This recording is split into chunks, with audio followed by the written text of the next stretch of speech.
یہ جو رات ہے مختلف فرقوں کے حساب سے اس کی اہمیت کم اور زیادہ ہے۔ جو سلفی ہیں، وہابی طبقہ ہے، وہ اس رات کو کوئی زیادہ اہمیت نہیں دیتا ہے، بلکہ سلفیوں کا اور وہابیوں کا یہ کہنا ہے کہ شب برات کو مسجد میں لوگ اکٹھے ہو کے اگر عبادت کریں تو یہ بدعت ہے۔ اب رہ گئے اہل سنت والجماعت اور اہل تشیع حضرات، تو ان دونوں کے ہاں شب برات کو بڑے تزک و احتشام کے ساتھ منایا جاتا ہے۔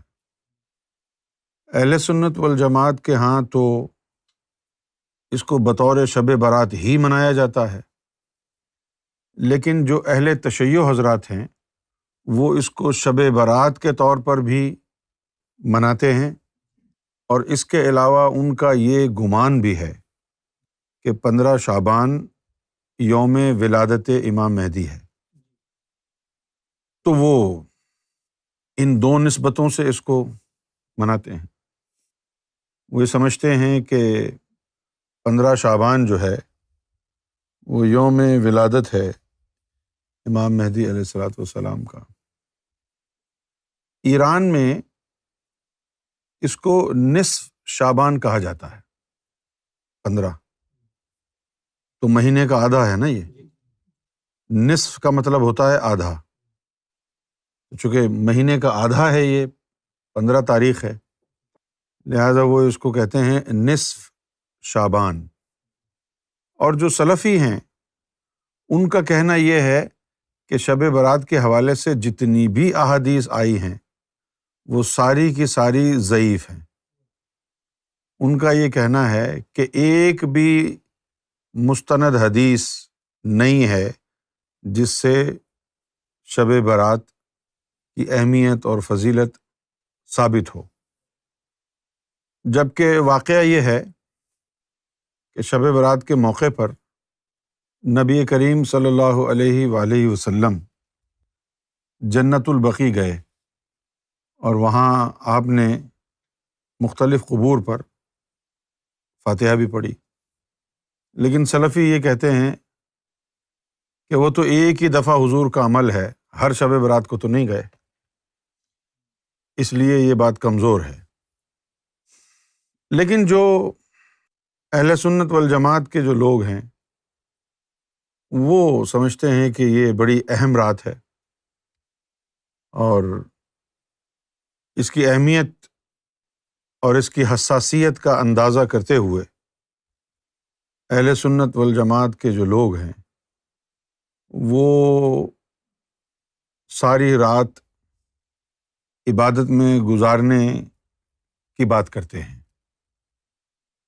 جب ہم پاکستان میں رہتے تھے اور بچپن اور لڑکپن گزرا پاکستان میں، تو ہمیں تو شب برات کے بارے میں صرف یہ پتہ تھا کہ آج جو ہے پٹاخے پھوڑنے ہیں، آتش بازی کرنی ہے، ہمیں تو صرف یہی پتہ تھا تو ساری رات پٹاخے پھوڑتے تھے اس کے علاوہ کچھ اور پتہ نہیں تھا۔ جیسے اب یہاں پر انگلینڈ جب آئے تو یہاں پر ہم نے دیکھا کہ بھئی نومبر کے مہینے میں ایک رات آتی ہے جس کو ہم کہتے ہیں بوم فائر نائٹ۔ تو یہاں آئے تو تصور یہ ہوا کہ شاید وہ مسلمانوں کی boom fire night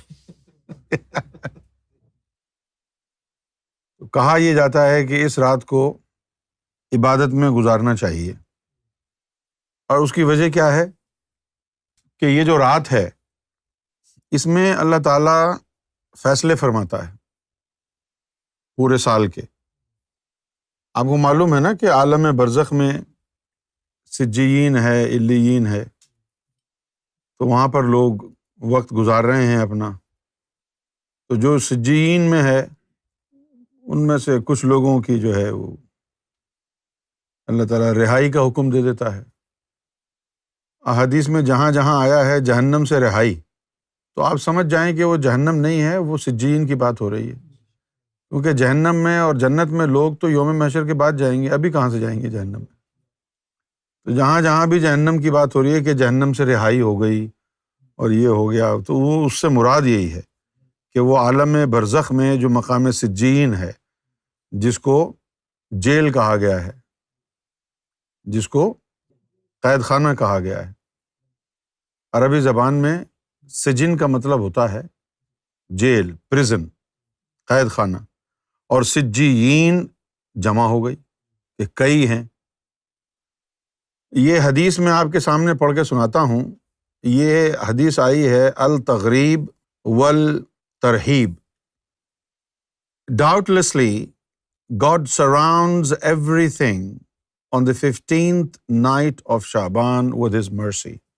He forgives all of His creatures, for except mushriks and those whose hearts are full of hatred or enmity of others. And God doesn't forgive magicians, people who harm others, and God doesn't forgive people who harm their parents and those who insist on committing fornication. تو بہت ساری احادیث ہیں جن میں شب برات کا ذکر آیا ہے۔ شب برات میں اللہ تعالیٰ فیصلے فرماتا ہے کہ یہ جو سال گزر گیا ہے پورا، اس میں لوگوں نے کیا کیا، کتنا جینا ہے، کس نے مرنا ہے۔ ایمان کے فیصلے، درگزر کے، مغفرت کے فیصلے اس رات میں اللہ تعالیٰ کرتا ہے۔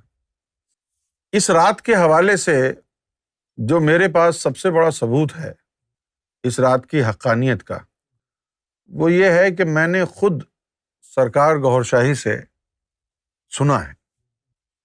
ایک دفعہ شب برات کی رات کو سرکار نے مجھے فرمایا کہ ہم کو اللہ نے بلایا ہے، کیونکہ آج شب برات ہے، فیصلے کرنے ہیں، تو میٹنگ ہے اوپر۔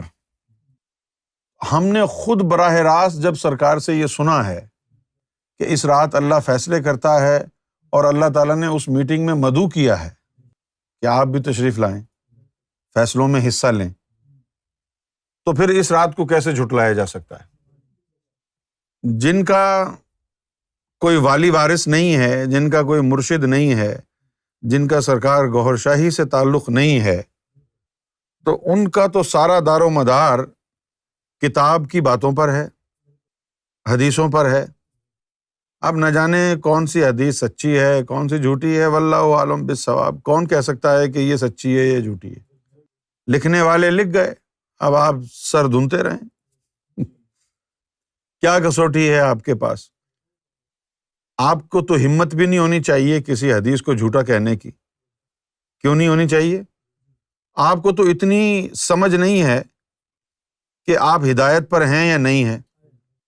فرقے واریت میں بٹے ہوئے ہیں آپ، امت سے باہر نکل کے شیعہ، سنی، وہابی، دیوبندی بنے ہوئے ہیں۔ تم کو اپنی حقیقت کا نہیں پتا، تم حدیث کی حقیقت کو جھٹلا رہے ہو۔ تمہیں اپنی حقیقت کا نہیں پتا ہے کہ تم کون ہو، صحیح ہو غلط ہو۔ اب ایک حدیث اور یہ ہے کہ حضور نبی کریم صلی اللہ علیہ وآلہ وسلم نے ارشاد فرمایا کہ شب برات کو کوئی میٹھی چیز بناؤ اور اس پر فاتحہ پڑھو، اللہ کا کلام پڑھو، ذکر کرو، اور پھر وہ لوگوں کو کھلا دو۔ جب اللہ کا پڑھا ہوا نام اس میٹھی چیز پر پڑھا جائے گا اور وہ چیز آپ کھائیں گے تو اللہ تعالیٰ کو رحم آئے گا کہ آج اس نے جو نوالا اپنے حلق میں ڈالا ہے وہ میری خاطر، میرا نام پڑھ کے، مجھ سے مغفرت کی خاطر اس نے وہ لقمہ اپنے گلے میں ڈالا ہے، تو شاید اللہ کی رحمت جوش میں آ جائے اور وہ تمہیں معاف کر دے۔ اس رات کو قبرستان میں جانا حضور سے ثابت ہے، جنہیں نہیں ماننا وہ نہ مانے۔ حضور کی ذات مبارک سے ثابت ہو گیا ہے، جس کو حضور سے تعلق ہے، جس کا جو مسلمان ہے، مانتا ہے اللہ کے رسول کو، تو اس کو قبرستان آج کے رات جانا چاہیے اور اس کو فاتحہ پڑھنی چاہیے۔ جو اس کے عزیز و اقارب یا محلے دار یا دوست اور باقی جتنے بھی لوگ ہیں ان سب کے لیے اللہ کی بارگاہ میں گڑ گڑا کر معافی مانگنی چاہیے، مغفرت مانگنی چاہیے۔ اللہ کی بارگاہ میں گڑ گڑا کے اپنے رشتہ داروں کی، لوگوں کی مغفرت مانگنا کوئی گناہ کا کام نہیں ہے۔ اگر کوئی سمجھتا ہے یہ گناہ کا کام ہے تو پھر مجھے بتاؤ کہ پھر سچائی کیا ہے، حقیقت کیا ہے اور ثواب کا کام کیا ہے۔ اگر اللہ کی بارگاہ میں لوگوں کی مغفرت مانگنا بھی گناہ کا کام ہے، بدعت ہے، تو پھر ثواب کا کام کیا ہے؟ لہٰذا ہم نے خاص طور پر میٹھی چیز بنوائی ہے لوگوں میں تقسیم کرنے کے لیے، تو اب منصور اور توفیق جو ہے وہ سب لوگوں کو تھوڑی تھوڑی کھلا دیں گے۔ آج جو ہے آپ عبادت کریں گے ساری رات، اور آپ سمجھتے ہیں کہ اللہ جو ہے وہ کنونس ہو جائے گا، تو اللہ تو پورا سال اس نے دیکھا ہے پیچھے آپ کا، اللہ تعالیٰ نے تو پورا سال آپ کو دیکھا ہے نا کہ آپ نے کیا کیا ہے، جو آپ نے حرکتیں کی ہیں پورے سال، اس وقت آپ کو خیال تھا کہ بھئی نہ کریں۔ عبادت کرنی چاہیے آج، لیکن صرف آج ہی عبادت کرے اور سارا سال چھٹی رہے تو پھر کیا فائدہ ہے یار؟ کیا ایسا ہوتا ہے کہ کوئی بندہ نوکری پہ نہ جائے اور ہر مہینے جب سیلری کا وقت آئے تو اس وقت آ جائے وہ، تو وہ آپ کو سیلری ملے گی؟ وہ تو کمپنی والے بولیں گے، آفس والے آپ کے بولیں گے بھئی تو پورے مہینے تو آیا نہیں، سیلری لینے آ گیا تو آج۔ ٹھیک ہے، شب قدر منانی چاہیے، نمازیں پڑھنی چاہیے، نوافل پڑھنے چاہیے، اچھی بات ہے، لیکن جو پورا سال آپ غافل رہے ہیں اس کا کیا علاج ہوگا؟ یا تو پھر یہ ہو کہ چلو ٹھیک ہے جی، پورا سال آپ نے غفلت میں گزار دیا، آج آپ توبہ تائب ہو کر کے آج آپ اپنے آپ سے وعدہ کر رہے ہیں کہ اب میں غفلت اختیار نہیں کروں گا، اب میں اللہ تعالیٰ کو راضی کروں گا، اس کی پرستش کروں گا، عبادات باقاعدہ کروں گا، تب تو امید کی جا سکتی ہے بخشش کی۔ لیکن اگر آپ کا یہ ہو کہ جی 1 سال کے گناہ ایک رات میں معاف کروا کے پھر دوسرے دن سے نئے سرے سے گناہ کریں گے، تو آپ کیا سمجھتے ہیں کہ اللہ تعالیٰ آپ کی چالوں میں آ جائے گا؟ سارا سال تو آپ نے دینگا مستی کی ہے، سارا سال غفلت میں گزاری ہے، اور آج رات اگر آپ 4-5 گھنٹے نوافل پڑھ لیں گے تو آپ سمجھتے ہیں کہ آپ اللہ تعالیٰ کو کنونس کر لیں گے کہ ہاں جی معاف کر دو ان کو۔ اللہ تعالیٰ تو روز بلاتا ہے رات کے وقت، چوتھے آسمان پہ آ کے، ہے کوئی جو مجھ سے میری محبت مانگے، ہے کوئی جو مجھ سے میری بخشش مانگے۔ اس کا مطلب یہ نہیں ہے کہ I am trying to downplay the significance of this night, میں اس کی اہمیت کو کم کرنے کی کوشش نہیں کر رہا، بلکہ میں یہ بتا رہا ہوں کہ صرف آج ہی کی رات جو ہے وہ اللہ کے ذہن میں نہیں ہوگی، اللہ کے ذہن میں پورا 1 سال ہوگا پچھلا، کہ یہ 1 سال جو پچھلا گزرا ہے اس میں تم نے کیا کیا ہے۔ تو آپ کو جو ہے اپنا لائف سٹائل چینج کرنا ہوگا۔ اگر آپ نے اللہ کی طرف رجوع کرنا ہے تو جینوئنلی رجوع کریں، صرف آج کی رات کے لیے نہیں، ہمیشہ کے لیے، تو پھر تو چینج آئے گا۔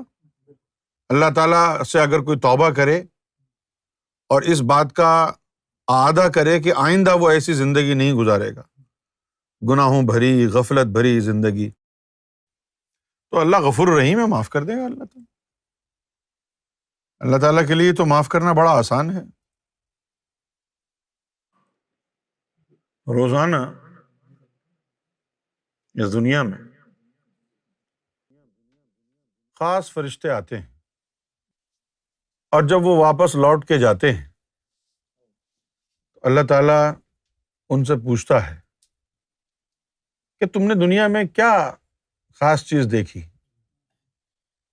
تو وہ فرشتے کہتے ہیں کہ یوں تو ہم نے بہت کچھ دنیا میں دیکھا، لیکن ایک منظر یہ بھی دیکھا ہم نے کہ کچھ لوگ مختلف بولیاں بولنے والے، مختلف علاقوں سے تعلق رکھنے والے ایک جگہ بیٹھے ہوئے تھے اور وہ تیرا ذکر کر رہے تھے۔ اللہ تعالیٰ یہ سن کے خوش ہو جاتا، پوچھتا ہے مجھ سے کچھ مانگ رہے تھے؟ ہاں تجھ سے مغفرت مانگ رہے تھے۔ اللہ تعالیٰ فرماتا ہے کہ گواہ ہو جاؤ، میں نے ان کو معاف کر دیا۔ پھر وہ فرشتے کہتے ہیں کہ ایک شخص ایسا بھی تھا جو وہاں سے گزر رہا تھا، جب اس کو تیرے نام کی صدا پڑی کانوں پر، ذکر اللہ سن کے وہ آ کے کھڑا ہو گیا۔ اللہ تعالیٰ نے فرمایا کہ جاؤ، میں نے اسے بھی معاف کر دیا۔ تو یہ ذکر الہی جو ہے اتنا بڑا عمل ہے کہ آپ اس عمل کے برابر کسی اور عمل کو رکھ نہیں سکتے۔ اللہ کے رسول صلی اللہ علیہ وسلم نے فرمایا کہ اے میرے صحابہ، کیا میں تمہیں ایسا عمل نہ بتاؤں کہ تم احد پہاڑ کے برابر سونا اور چاندی تقسیم کر دو، اس سے بھی بڑا عمل۔ صحابہ کرام بڑے حیرت زدہ ہوئے کہ اچھا ایسا کون سا عمل ہے، اس سے بھی بڑھ کے عمل۔ اب صحابہ کرام جو ہے تھوڑے سے یعنی ہوشیار ہو گئے، کہنے لگے یا رسول اللہ ایسا عمل تو ضرور بتائیے، وہ کون سا عمل ہے؟ آپ نے فرمایا کہ ذکر اللہ۔ اب لوگ یہ کہتے ہیں کہ سمپل ذکر اللہ کرنا پھر جہاد کرنا کیسے برابر ہو سکتا ہے؟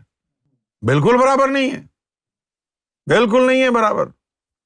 لیکن جس ذکر اللہ کا محمد رسول اللہ نے ذکر کیا، وہ ذکر اللہ اندر والا ذکر اللہ ہے، جس سے نفس پاک ہو جاتا ہے، جس سے سب سے بڑا جہاد ہوتا ہے، جس سے انسان کا قلب بیدار ہو جاتا ہے، جس سے ہرس و حسد لالچ سب کچھ نکل جاتا ہے۔ تو اللہ خوش ہوگا نا کہ اب یہ خالص ہو رہا ہے۔ تو آج کے دن کی نسبت سے کہ مغفرت مل جائے، وہ عمل کرتے ہیں جس سے اللہ خوش ہوتا۔